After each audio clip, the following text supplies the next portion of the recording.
31 ડિસેમ્બરની રાત્રે થયેલી હત્યાનો ભેદ ઉકેલાયો. મુખ્ય આરોપી વિશાલ વાઘ સહિત 5ની કરાઈ ધરપકડ. સુરતના લિંબાયત વિસ્તારમાં 31 ડિસેમ્બરની રાત્રે 24 વર્ષીય યુવક જયેશ પટેલની હત્યાના મામલે પોલીસે સક્રિયતા દાખવી ગણતરીના કલાકોમાં જ 5 આરોપીઓને ઝડપી પડ્યા છે.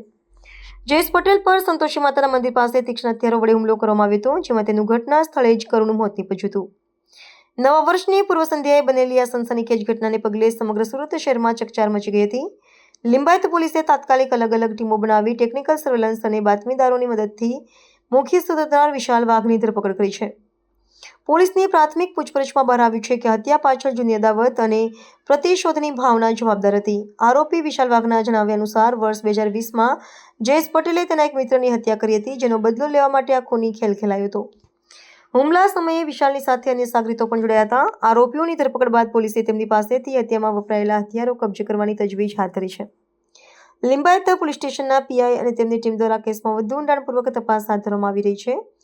બીજી તરફ જયેશ પટેલની હત્યા બાદ તેના પરિવારજનો અને આદિવાસી સમાજના લોકોમાં ભારે રોષ જોવા મળ્યો હતો.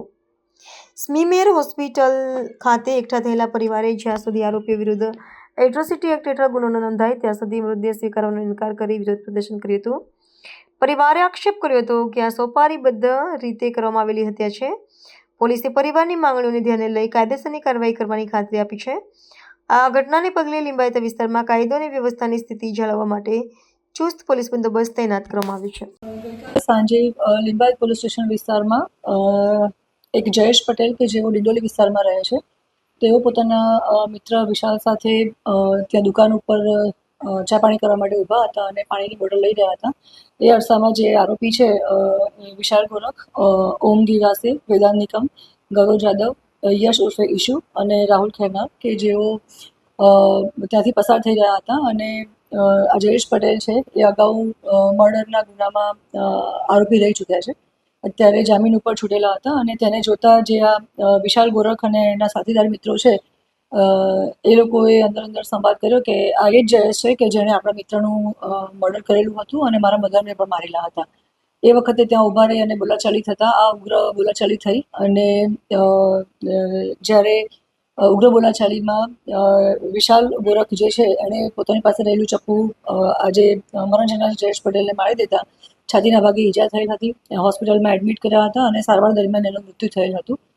જે સંદર્ભે લિંબાયત પોલીસ સ્ટેશનમાં મર્ડરનું ગુનો દાખલ થયેલું છે અને અમારી 5 આરોપીઓને અમે એરેસ્ટ કરેલા છે. અગાઉ જે મરણ જનાર છે જયેશ પટેલ, એણે જે મર્ડર કરેલું હતું, આરોપી જે છે અત્યારે વિશાલ ગોરખ, એના મિત્રનું મર્ડર કરેલું હતું અને વિશાલ ગોરખના માતાને પણ જે તે સમયે એણે મારામારી કરેલ હતી. એ વાતની અદાવત રાખી અને વિશાલ ગોરખ વાઘે ચપ્પુથી મરણ જનાર ઉપર હુમલો કર્યો હતો અને સારવાર દરમિયાન એનું મૃત્યુ થયું હતું.